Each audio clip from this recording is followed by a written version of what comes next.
આતુર હતા. ખેડૂતે સ્પષ્ટતા કરતા જણાવ્યું કે મહારાજ, પક્ષીને ઉડતું કરવામાં મેં કોઈ વિશેષ પ્રયત્ન નથી કર્યો.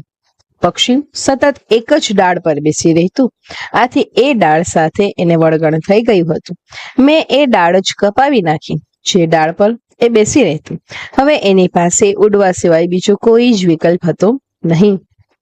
શું આપણે પણ આપણા આ વળગણના કારણે જ ઉડી નથી શકતા? ક્ષમતાઓ તો આપણામાં પણ છે, એ બાજ પક્ષી જેવી જ છે, પણ કોઈ નાના મોટા સહારે બેઠા છીએ અને એટલે જ ઉડી શકતા નથી.